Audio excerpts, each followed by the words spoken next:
Hello everyone.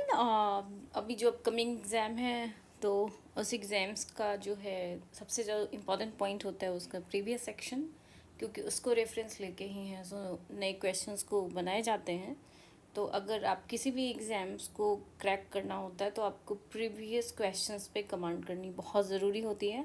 तो ठीक उसी तरह 71st या बीपीएससी का जो प्री एग्ज़ाम है उसमें में भी प्रीवियस प्रीवियस जितने भी क्वेश्चंस हैं उसका भी बहुत इम्पोर्टेंट रोल है।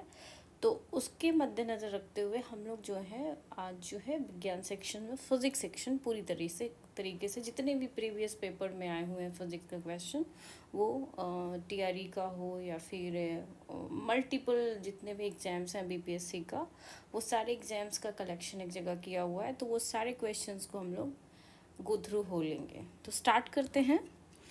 सोनार तकनीक का प्रयोग जो होता है पानी के नीचे पहाड़ियों का पता लगाने में, हिमशैल का पता लगाने में और समुद्र की गहराई को पता लगाने में होता है।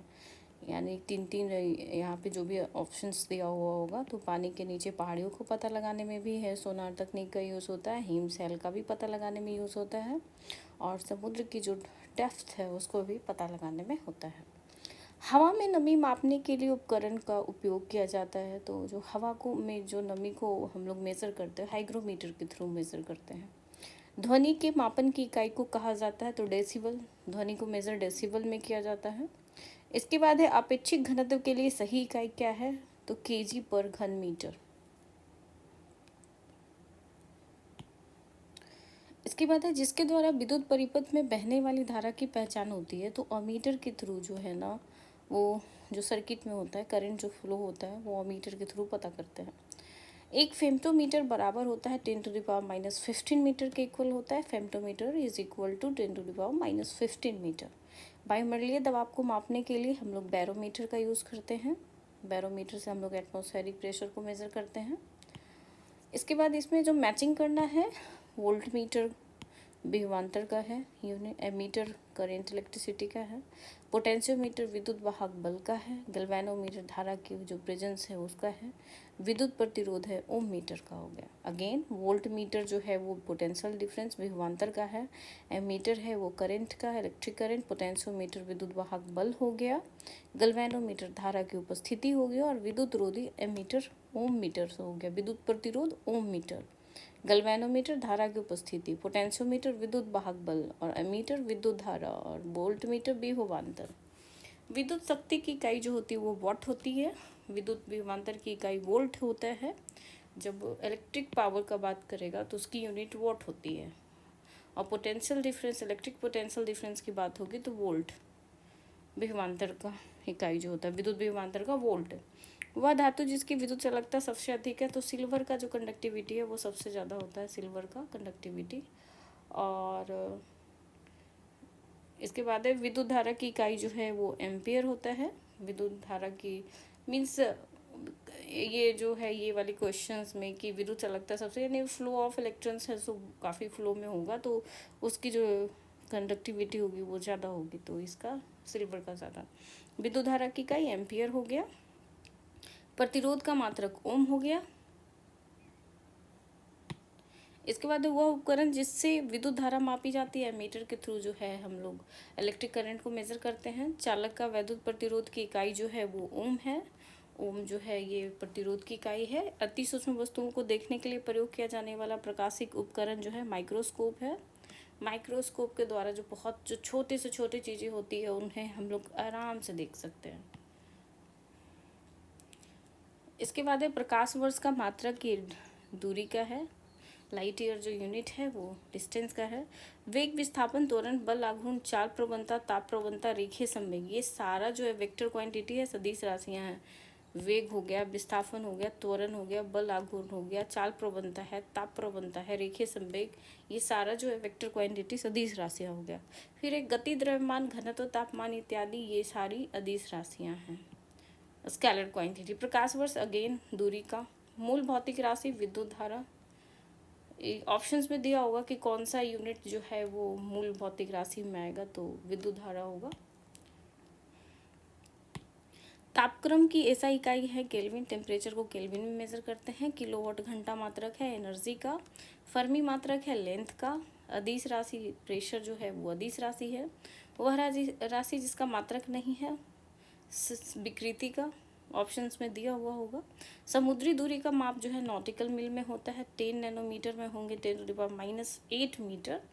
और एम के एस सिद्धांत बल का मात्रक है न्यूटन। एम के एस में बल का मात्रक न्यूटन पूछ रहा है। अदिश राशि है सामर्थ्य, तरंग दैर्ध्य की इकाई है एंगस्ट्रॉम, आवृत्ति को नापा जाता है हर्ट्ज में, और वह उपकरण जिसकी सहायता से आर्द्रता मापी जाती है हाइग्रोमीटर। रिपीटेड क्वेश्चन पिछले लास्ट में ही पढ़ा अपन लोग ने। दाब की इकाई जो है न्यूटन प्रति वर्ग मीटर है, और वेक्टर नहीं है कौन, तो आयतन है, सो स्केलर क्वांटिटी है। 1 माइक्रोन बराबर है 1 × 1/1000 mm के इक्वल जो होता है 1 माइक्रोन बराबर होता है। 1 पिकोग्राम बराबर होता है 10⁻⁻12 ग्राम के। 1 पिकोग्राम जो बराबर होगा 10⁻⁻12 ग्राम के। ध्वनि की तीव्रता को मेजर करते हैं ऑडियोमीटर से। इसके बाद है न्यूटन की गति के तीसरे नियम का उपयोग जो है वो अंतरिक्ष रॉकेट में करते हैं। इसके बाद है फुटबॉल के खेल में गोलकीपर फुटबॉल के गोल में पकड़ने के बाद अपने हाथों को पीछे की ओर खींचता है। गोलकीपर संवेग परिवर्तन की दर को कम करने में, रेट ऑफ चेंज जो है मोमेंटम, उसके लिए जो है हम लोग पीछे की ओर खींचता है। गतिज ऊर्जा से उष्मा ऊर्जा में परिवर्तन, ये घर्षण बल होता है। गतिज ऊर्जा को उष्मा ऊर्जा में परिवर्तन फ्रिक्शन फोर्स के कारण ऐसा होता है। एक बस सीधे रास्ते पे चल रही अचानक दाईं ओर तेज मोड़ लेती है, तो जो बस में बैठा यात्री होगा तो अगर दाईं ओर मोड़ लेगा तो वो बाईं ओर अपोजिट साइड है सो वो झुकेगा। इसके बाद है कि एक संगीत कार्यक्रम में ऑर्केस्ट्रा बजाने से पहले एक सितार वादक तनाव को समायोजित करने की कोशिश करता है और स्ट्रिंग को उपयुक्त रूप से बांधता है। ऐसा करके वह ठीक करने की कोशिश करता है। तो अन्य वाद्य यंत्रों को आवृत्ति के साथ सितार स्ट्रिंग की आवृत्ति। आघात और प्रत्याघात के बल हमेशा समान और विपरीत दिशा में होते हैं।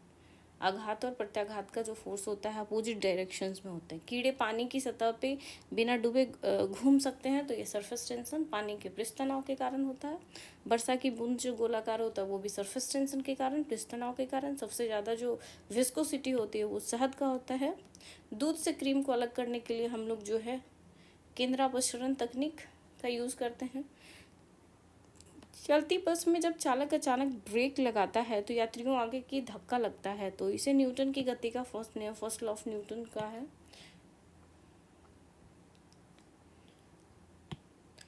पानी वाले बीकर में बर्फ का एक टुकड़ा तैर रहा है। जब बर्फ पूरी पिघल जाए तो पानी का स्तर है वही सेम रहेगा। अधिक ऊंचाई पर उड़ने पर हवाई जहाज के अंदर वायु पंपों के उपयोग से समान वायुमंडलीय दबाव बनाए रखा जाता है। कंक्रीट की सड़क की तुलना में रेतीली सड़क पर चलना अधिक कठिन है, क्योंकि रेत और पैरों के बीच घर्षण कंक्रीट और पैरों के बीच घर्षण की तुलना में कम है। किसी पत्थर को एक ढलान वाली सड़क पर ऊपर की ओर उठाने की तुलना में नीचे की ओर लुढ़काना ईजी होता है। क्यों? तो पत्थर को लुढ़काने में किया गया कार्य उसे उठाने में किए गए कार्य की अपेक्षा कम होता है, इसलिए। फिर एक छोटी तरल बूंद का आकार है जो गोल मतलब राउंड शेप में होता है, तो सरफेस टेंशन के कारण ये भी अगेन वही same question. Horse power 746 what के बराबर होता है। सक्शन पैर की तरह काम करता है। छिपकली का पैर जो है बॉल बेरिंग का उपयोग स्कूटर आदि में किया जाता है। तो पहिए और धुरी के बीच घर्षण कम करने के लिए किया जाता है। वॉशिंग मशीन जो है अब केंद्रीय बल पे कार्य करता है। एक चिड़िया एक ताड़ के पिंजरे में बैठी है, स्प्रिंग तुला से लटक रहा है। यदि चिड़िया पिंजरे के अंदर उड़ना शुरू करती है तो स्प्रिंग तुला की माप पहले से कम जाएगा। यदि बल को न्यूटन में और दूरी को मीटर में प्रदर्शित किया जाता है तो कार्य को प्रदर्शित किया जाएगा जूल में। 1 किलोमीटर दूरी का तात्पर्य है 1000 मीटर।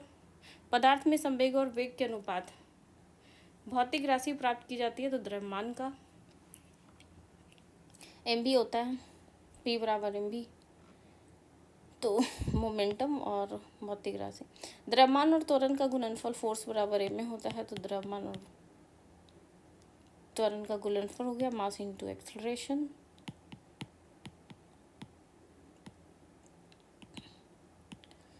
इसके बाद हो गया त्वरण के ज्ञात करने का सही सूत्र क्या है, तो v-u/t। किसी प्रक्षेप का पथ है सो पाराबोलिक होगा, परवलयिक होगा। पूर्णतः भरी बोतल के पानी में घनीभूत हो जाने पर बोतल टूट जाती है, क्योंकि जम जाने के बाद उसका जो वॉल्यूम है वो बढ़ जाता है। नियत वेग से गतिशील ट्रेन में इंजन की ओर मुंह करके बैठा एक यात्री एक गेंद ऊपर की ओर उछालता है तो गेंद वापस आ जाएगी, तो यात्री के हाथों में वापस आ जाएगी। आघात और प्रत्याघात के बल हमेशा सेम क्वेश्चन एक बार और पूछ चुका है प्रीवियस, तो अपोजिट एंड सेम डायरेक्शन, समान और विपरीत दिशा में होते हैं आघात और प्रत्याघात। आघात होगा वो समान और प्रत्याघात जो होगा अपोजिट। किसी सिलाई मशीन की सुई की गति जो है आवृत्ति होती है। पानी का घनत्व 4 डिग्री सेंटीग्रेड पे मैक्सिमम होता है।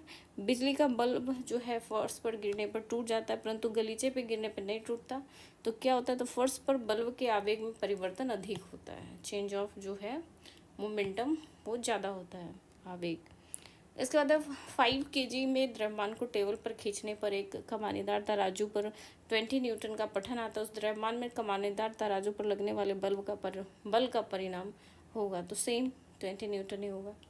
यदि किसी गतिशील वस्तु पर लगने वाले सभी बलों का योग शून्य हो तो समरूप गति से चलता है, मतलब एक वन सेम जो है समरूप मतलब गति से चलती रहती है, एक समान रूप गति से चलती है। एक खिलाड़ी अचानक छलांग लगाने की अपेक्षा कुछ दूर दौड़ता हुआ आकर ज़्यादा लंबी छलांग लगाता है, इसका कारण है गतिमान अवस्था की जड़ता। एक शिकारी दूर के किसी वृक्ष पर बैठे एक बंदर पर निशाना साधता है, जैसे कि गोली बंदूक से छूटती है वैसे ही बंदर डाल पर से सीधा ऊर्ध्व दिशा में नीचे की ओर गिर जाता है, बंदूक की गोली बंदर को लगेगी। अब नेक्स्ट चैप्टर है साउंड। मानव कान का श्रवण प्रयास जो होता है 20 हर्ट्ज से 20,000 हर्ट्ज तक होता है। दंड चुंबक के केंद्र में चुंबकत्व जो होता है वो 0 होता है। ये जो 1 सेकंड दोलक का रॉकेट में माउंट किया गया उसका दोलन काल घटेगा यदि रॉकेट ऊपर की ओर समान वेग वृद्धि से बढ़ता है। पेंडुलम घड़ी की जो दोलन काल होती है 2 सेकंड्स की होती है। गर्भ में भ्रूण के विकास को जानने के लिए पराध्वनिक तरंगे का यूज करते हैं। रेडियोथेरेपी में अल्फा विकिरण का उपयोग नहीं किया जाता क्योंकि ये लागत प्रभावी नहीं है। एक पुरानी लिखी हुई धुंधली सामग्री आसानी से पढ़ी जा सकती है इंफ्रारेड रेज किरणों के द्वारा। धुंधली सेम क्वेश्चन जो है ये वाली डीएसओ में इस बार पूछा हुआ है क्वेश्चन ये कि पुरानी लिखी हुई धुंधली सामग्री को आसानी से पढ़ने के लिए किस रेज का यूज़ करते हैं, तो इंफ्रारेड रेज का यूज़ करते हैं। विद्युत चुम्बकीय तरंगों का वेग होता है 3 × 10⁸ मीटर पर सेकेंड। लोलक की कालावधि उसके लेंथ पर डिपेंड करता है। सेकंड लोलक का आवर्त काल 2 सेकेंड्स है। बिल्ली की सुनने की आवृत्ति विस्तार होती है 45 हर्ट्ज से 64 किलो हर्ट्ज तक होती है ये बिल्ली की। जब ध्वनि तरंग के रूप में चलती है तो स्थिति को छोड़े बिना ऊर्जा को स्थानांतरित करते हैं। माध्यम के कण जो होता है अपनी एवरेज की स्थिति को छोड़े बिना ऊर्जा को स्थानांतरित करती है। इसके बाद विभाजन की दीवारों में ध्वनि अवशोषित करने के लिए सर्वोत्तम पदार्थ है कांच की रुई। अनुदैर्घ्य तरंगों का उदाहरण है ध्वनि तरंग। एफएम रेडियो का ब्रॉडबैंड होता है 88 मेगाहर्ट्ज से 108 मेगाहर्ट्ज होता है। एफएम रेडियो का ब्रॉडबैंड 88 से 108 मेगाहर्ट्ज होता है। कंप्यूटेड टोमोग्राफी सीटी स्कैन प्रयोग करते हैं एक्सरेज के लिए। 20 किलो हर्ट्ज से ज़्यादा आवृत्ति की ध्वनि अल्ट्रासोनिक वेव है। चमगादड़ द्वारा उपयोग किया गया है सोनार के सिद्धांत का। एमआरआई मशीन जो होता है चुंबकीय तरंग पे ये प्रयोग किया जाता है। वायु में ध्वनि तरंग अनुदैर्घ्य होती है। हर्ट्ज को मापा जाता है आवृत्ति। हर्ट्ज आवृत्ति का मात्रक है। इसके बाद एक सूक्ष्म तरंग आवन में उत्सर्जन का स्रोत है मैग्नेट्रॉन। ध्वनि चित्रण में प्रयोग किया जाता है पराध्वनिक तरंगों का। ध्वनि संचरण नहीं कर सकती, निर्वात में ट्रेवल नहीं करती। सेम क्वेश्चन डीएसओ में पूछा हुआ। फिर सक्सेसिव क्रिस्ट अथवा दो उत्तरोत्तर सक्सेसिव ट्रॉस के बीच दूरी को कहते हैं तरंगदैर्घ्य। ध्वनि की वेग जो होता है 330 मीटर पर सेकेंड। 100 डेसिबल ध्वनि की प्रबलता स्तर संगत होता है एक मशीन शॉप से आने वाले शोरगुल के। आधुनिक टेलीफोन उपयोग करता है रेडियो तरंगों को जो है आधुनिक टेलीफोन का यूज़ किया जाता है। हीट चैप्टर में क्या है, तो तापमान का लौ चुंबकीय पदार्थ चुंबकीय बन जाता है। क्यूरी तापमान की वजह से एक कृष्णिका का उच्च तापक्रम टीके और ई वॉट प्रति वर्ग मीटर की दर से ऊर्जा का विकिरण करती है। जब T/3 के तापक्रम कर दिया जाता है तो विकिरित ऊर्जा क्या होगी, EY16 हो जाएगा। एक बरसाती दिन में शुष्क बल्ब तापमापी आर्द्र बल्ब तापमापी की तुलना में ज़्यादा माप दर्शाता है। एक हिमानी का आधार पिघलता है उसका शीर्ष नहीं, क्योंकि आधार पर दाब अधिक होने से गलनांक में कमी आती है। बेस पे जो प्रेशर है ना वो ज़्यादा होता है तो इसलिए मेल्टिंग पॉइंट कम जाता है। अधिक ऊंचाई पर उबलते हुए पानी में सब्जियां पकने से अधिक समय लगती है क्योंकि इसका मुख्य कारण है, तो ऊंचाई बढ़ने पर उबलते हुए पानी का तापक्रम घट जाता है। जैसे ही आप हाइट पे जाओगे तो टेम्परेचर है सो घट जाता है। प्रतिदीप्ति ट्यूब में प्रायः उपयोग किया जाता है मरकरी वाष्प और आर्गन। जब गर्म द्रव को एक मोटे कांच के गिलास में डाला जाता है तो गिलास चटक जाता है। तो ताप का कुचालक है, इसलिए गिलास की केवल आंतरिक सतह पर फैलती है।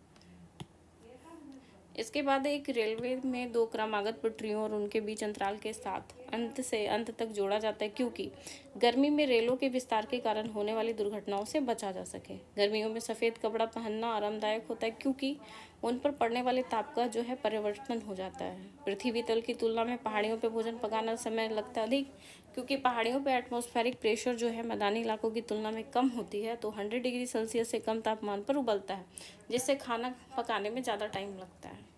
वह ताप बिंदु जिस पर ठोस द्रव गैसीय अवस्था जो है साथ रहती है उसको ट्रिक बिंदु कहते हैं। यदि रेफ्रिजरेटर का दरवाज़ा खुला रहेगा तो वो बढ़ जाएगा। सेम डीएसओ में पूछा है। प्रेशर कुकर में खाना जल्दी पक जाता है तो उच्च दाब के कारण पानी उच्च तापमान पर उबलने लगता है। एक पंखा गर्मी के मौसम में आराम की अनुभूति पैदा करता है, क्योंकि हमारा पसीना तेज से वाष्पित हो जाता है। इसके बाद है कि पानी के उत्कृष्ट शीतलन कारक जो है उच्च विशिष्ट ऊष्मा के कारण होता है। एक सुचालक का दूसरी चार्ज किए हुए सुचालक के पास लाकर बिना संपर्क बनाए चार्ज करने की क्रिया को प्रेरण कहते हैं। बहुत ठंड के मौसम में पानी का विस्तार जलीय विलयन के संरक्षित करने में मदद करता है। यदि एक फुलाया हुआ गुब्बारा जलते बल्ब के पास लाया जाता है तो वो फट जाता है। क्यों ऐसा होता है? तो गुब्बारे के अंदर की हवा गर्म हो जाती है और गुब्बारे के भीतर दीवार का दबाव बढ़ जाता है। दाब के बढ़ने पर किसी पदार्थ की उबाल बिंदु प्रभावित होता है तो ये बढ़ेगा। दाब के बढ़ने पर ये बढ़ता है। ऊष्मा का सबसे अधिक कुचालक है पारा। अधिक ऊंचाइयों पर द्रव्यों का क्वथनांक घटता है। जब वैद्युत ऊर्जा गति में परिवर्तित होती है तो कोई ऊष्मा की हानि नहीं होती। ऊंचे स्थानों पर 100 डिग्री सी कम तापमान पर खोलने लगता है, क्योंकि निम्न वायुमंडलीय दाब पर पानी का क्वथनांक कम जाता है। बाष्प से जलने पर खौलते पानी से जलने की अपेक्षा अधिक तकलीफ होती है, क्योंकि बाष्प में गुप्त ताप होता है। ऊष्मा की कुंडली बनी होती है नाइक्रोम की। मिट्टी के घड़े जल को शीतल बनाना निर्भर करता है। बाह्य तापमान, वातावरणीय आर्द्रता और वायु इन तीनों पर डिपेंड करेगा। ठंडे देशों में सर्दियों में सरोवर जम जाते हैं। सतह के नीचे पानी का तापमान रहता है, क्योंकि 4 डिग्री सेंटीग्रेड रहता है। ठंड के दिनों में लोहे के गुटके और लकड़ी के गुटकों को प्रातःकाल छुए तो लोहे का गुटका ठंडा लगता है, क्योंकि लकड़ी की तुलना में लोहे का ऊष्मा का अच्छा चालक है। फिर है सेल्सियस स्केल पर मानव शरीर समान तापमान 36.9 डिग्री सेंटीग्रेड है। वाष्प का द्रव परिवर्तन है, ये संघनन कहलाता है। वह तापक्रम जिस पर फ़ारेनहाइट और सेंटीग्रेड सेम होता है -40 डिग्री सी। स्टीम इंजन जलता है, ऊष्मा में चलाता है। वातानुकूलन यंत्र से जो है गैस को दबाने में मुक्त करने से कारक ठंडा होता है। लाइट चैप्टर में आते हैं तो शब्दकोश में लिखे छोटे अक्षरों को पढ़ते समय आप लेंस पसंद करते हैं तो 5 सेंटीमीटर फोकस दूरी का लेंस बेहतर होगा रेटिना के लिए। सौर सेल एक उपकरण है जो प्रकाश ऊर्जा को विद्युत ऊर्जा में परिवर्तित करता है। हमें ऊर्जा का उच्चतम उत्पादन दोपहर के समय प्राप्त होता है, जब सूर्य हमारे ठीक ऊपर होता है। तो जब सूर्य की किरणें लंबवत गिरती है तो प्रकाश विकिरण का घनत्व अधिक होता है। आंखों में वस्तु का प्रतिबिंब बनता है तो वो दृष्टि पटल पे बनेगा। मानव आँख की फोकस दूरी का परिवर्तन सिलियरी मसल्स के कारण होता है। वाहनों के साइड को ट्रैफिक देखने के लिए हम लोग जो है कॉन्वेक्स लेंस का यूज़ करते हैं, क्योंकि वो दूर की चीज़ों को है दिखा देती हैं। रमन प्रभाव सीवी रमन के कारण रमन प्रभाव का क्या है? तो प्रकटित प्रकाश की आवृत्ति प्रकीर्णन के बाद बढ़ती और घटती है। दृष्टि दोष, व्यक्ति दूर की वस्तुओं तो स्पष्ट नहीं देखता लेकिन पास की वस्तुएं देख सकता है, तो निकट दृष्टि दोष। एक वर्णी प्रकाश एक माध्यम से दूसरे माध्यम में प्रवेश करता है तो आवृत्ति जो है चेंज नहीं होती। हालांकि दृश्य प्रकाश में जल पारदर्शक होती है। दूरस्थ वस्तुओं को जल की महीन बूंदों से निर्मित कोहरे में नहीं देखा जा सकता, तो अधिकतर प्रकाश विखरक आवासीय स्पष्टता को निर्मित करती है। एक उत्तल लेंस की फोकस दूरी 10 सेंटीमीटर है। पानी में डुबोने पर क्या होगा? तो बढ़ जाएगा, उसका एफएल बढ़ जाएगा, फोकल लेंथ। मानव आँखों में किस वस्तु का प्रतिबिंब बनता किस पे बनता? तो रेटिना पर। प्रकाश की किरण जो है 30 डिग्री कोण के आपतित होता है, विलंब पे परिवर्तित होता है, तो क्या कोण बनेगा? तो सेम बनता है। उच्चतम ऊर्जा होती है पीला प्रकाश में। प्रिज्म से गुजरने में सबसे अधिक अपवर्तित रंग है बैंगनी, क्योंकि इसका वेवलेंथ है जो सबसे कम होता है, और सबसे ज़्यादा वेवलेंथ रेड कलर का होता है। अवतल दर्पण द्वारा बनाया हुआ वास्तविक आभासी और उल्टा होगा। अवतल दर्पण द्वारा सितारों को चमकाने की प्रकाशीय प्रक्रिया का कारण है वातावरणीय अपवर्तन। साफ आसमान नीला दिखता है प्रकाश के प्रकीर्णन के कारण। इसके बाद है विकिरण प्रकीर्णन से संबंधित उन कार्य के लिए 1930 में नोबेल पुरस्कार से सम्मानित किया गया सीवी रमन को। तारे टिमटिमाते हैं तो पृथ्वी के वायुमंडल के विभिन्न परतों पर अपवर्तनांक लगातार बदलता रहता है। मृगमरीचिका का कारण है वायुमंडल के विभिन्न हिस्सों को आसमान तापन। फिर है किसी बाधा के ऊपर गुजरते समय प्रकाश की किरण बाधा के किनारे अंधकार क्षेत्र में थोड़ी झुक जाती है। इस घटना को विवर्तन का रूप में वह परिघटना जिसके कारण रंगीन कांच को महीन पाउडर में कुचलने पर सफ़ेद दिखाई देता है, प्रकीर्णन। अल्बर्ट आइंस्टीन उनके जिस काम के लिए 1921 में भौतिक में नोबेल पुरस्कार मिला है वो है फोटोइलेक्ट्रिक इफेक्ट के लिए मिला है। इंद्रधनुष बनने का कारण है पानी के बूंदों का सूर्य के प्रकाश का अपवर्तन और परावर्तन। के एटमॉस्फेयर में पानी का बूंद लटक जाता है तो ऐसा होता है। प्रकाश संश्लेषण की दर सबसे अधिक होती है। रेड में क्लोरोफिल में पाई जाने वाली धातु है मैग्नीशियम। मैग्नीशियम क्लोरोफिल में पाई जाने वाली धातु मैग्नीशियम है। मानव आंख किस वस्तु को छवि बनाती है? रेटिना पे बनाती है। सबसे अधिक प्रकाशीय घनत्व वाला माध्यम है हीरा। रात के समय खुले आकाश में तारे टिमटिमाते प्रकाश के अपवर्तन के कारण। इसके बाद दर्पण के सामने खड़ा व्यक्ति का प्रतिबिंब अपने से बड़ा लगता है। इसका तात्पर्य है कि वो दर्पण का है, अवतल टाइप का है। बड़े शोरूम में डिपार्टमेंटल स्टोर इस्तेमाल होता है विजिलेंस दर्पण का, उत्तल दर्पण का। नाई की दुकान में जो होता है समतल दर्पण रखे जाते हैं एक दूसरे के पैरेलल में। एक जो लड़का एक दर्पण में 3 सेंटीमीटर की दूरी पर खड़ा है वो अपना सीधा प्रतिबिंब देता है, उसकी ऊंचाई सीधा बन रहा है, इसका मतलब उत्तल दर्पण है। सूर्य के प्रकाश का वर्णक्रम में 7 रंगों के क्रम में भिन्न की ओर होता है। परावर्तन के सिद्धांत का कार्य करता है परिस्कोप। किसी ट्यूबलाइट में चोक लगाने का उद्देश्य उच्च वोल्टेज को प्रेरित करना। फोटोन है प्रकाश ऊर्जा का क्वांटा, पैकेट ऑफ एनर्जी होता है फोटोन। हीरे का चमक का कारण टोटल इंटरनल रिफ्लेक्शन, प्रकाश का वर्ण विक्षेपण संभव है प्रिज्म द्वारा। एक साधारण टीवी के सेट रिमोट कंट्रोल तरंग है इंफ्रारेड रेज का। प्राथमिक कलर कौन नहीं है? तो पीला नहीं है। जब प्रकाश का माध्यम दूसरे में जाता है तो बदलती नहीं आवृत्ति। निकट दृष्टि दोष है, अवतल लेंस के थ्रू इसको ठीक करेंगे। सौर भट्टी प्रयुक्त होता है अवतल दर्पण में। दृष्टि की खराबी निकट दृष्टि में को माना जाता है मायोपिया। सर सीवी रमन के प्रभाव को नोबेल पुरस्कार 1930 में मिला था। लेंस की शक्ति मापी जाती है डायोप्टर। सूर्य का प्रकाश पृथ्वी पर पहुंचता है 8 मिनट 18 सेकंड मतलब 500 सेकंड्स एग्जैक्टली होता है। जब लाल नीले हरे प्रकाश पुंज एक स्थान से उड़ते हैं तो प्रकाश का रंग हो जाता है सफ़ेद। इंसिडेंट एंगल को क्रिटिकल एंगल में परिवर्तित करने के लिए रिफ्रैक्टिव एंगल का मेजरमेंट होता है 90 डिग्री। निर्वात में प्रकाश का वेग 3 × 10⁸ हो जाएगा। तारे स्वयं चमकते हैं नाभिकीय संलयन की प्रक्रिया के कारण। रेगिस्तान में गर्म दोपहरी में मरीचिका दिखाई देता है टोटल इंटरनल रिफ्रैक्शन के कारण। कॉन्टैक्ट लेंस बना होता है पीवीसी से। जब एक प्रकाश किरण जो है वायु से कांच की सिले में प्रवेश करती है तो उसका वेवलेंथ घटेगा। सरल सूक्ष्मदर्शी में फोकस दूरी उत्तल लेंस का होता है, कम फोकस दूरी का उत्तल लेंस होता है। इंद्रधनुष वर्ण विक्षेपण तरल तार की वास्तविक से कम गहराई अपवर्तन के कारण दिखता है। समतल दर्पण का नभ्यांतर अनंत होता है। प्रकाश की गति शून्याकाश में होती है 3 × 10⁸। दृश्य स्पेक्ट्रम के तरंगदैर्घ्य की सीमा 3900 एंगस्ट्रॉम से 7600 एंगस्ट्रॉम होता है। प्रकाश में 7 रंग जो होते हैं, रंगों को अलग अलग जो है तरीका है, प्रिज्म के रंगों को अलग अलग किया जा सकता है। पढ़ने में काम आने वाले ग्लासेस उत्तल लेंस होते हैं। दूरदृष्टि दोष निवारण का काम करता है उत्तल लेंस। इसके बाद दाढ़ी बनाने के लिए काम में आता है अवतल दर्पण। प्रकाश विकिरणों की प्रकृति होती है तरंग और कण दोनों के समान। समुद्र नीला प्रतीत होता है आकाश के परावर्तन, जल के कणों और प्रकाश के प्रकीर्णन के कारण। आकाश नीला लगता है क्योंकि लघु तरंग दीर्घ तरंगों की अपेक्षा वायुमंडल के द्वारा प्रकीर्ण होता है। ट्यूबलाइट का प्रकाश निर्भर करता है तो ट्यूब के ठोस धातु पे। शीशे का उपयोग किया जाता है प्रकाश संचरण हेतु। सड़क पर प्रकाश में उपयोग आने वाले बल्ब को है समानांतर क्रम में जोड़ते हैं। गैर ओहमिक प्रतिरोध का प्रतिनिधित्व करता है टॉर्च बल्ब। विद्युत धारा फ्यूज किस प्रभाव पर कार्य करता है? विद्युत धारा चुंबकीय प्रभाव। बिजली गिरने के दौरान घटना घटित होती है बिजली का निर्वहन। और इसके बाद सही सुमेल है तो विद्युत मोटर, विद्युत ऊर्जा से यांत्रिक ऊर्जा, फिर सुरक्षा फ्यूज, विद्युत धारा का तापीय प्रभाव, विद्युत जनरेटर, विद्युत चुंबकीय प्रेरण। डायोड का प्रयोग में लाया जाता है दृष्टिकारी के रूप में। चालक का प्रतिरोध समानुपाती उसके लेंथ का। इलेक्ट्रॉन का प्रवाह है करंट। किसी परिपथ में विद्युत पावर को प्रदर्शित नहीं करता, IR स्क्वायर नहीं करता। टरबाइन डायनामो से बिजली प्राप्त करने में मैकेनिकल एनर्जी परिवर्तित होता है। अधिक सुचालक पदार्थ है चांदी। 1 कूलम 6 वोल्ट की बैटरी से गुजरने में किया जाता है तो कार्य बराबर विभवांतर × आवेश हो जाएगा। तो एक कंडक्टर का प्रतिरोध सीधे अनुपातिक होता है उसके लेंथ का। सप्लाई लाइन में शक्ति का जो वोल्टता स्थानांतरित किया जाता है शक्ति क्षय के न्यूनतम करने हेतु। जब एक विद्युत का स्विच बंद किया जाता है तो डिस्कनेक्टेड हो जाता है। AC और DC दोनों प्रकार की धाराओं को मापने हेतु तप्त तारामीटरों का यूज़ किया जाता है।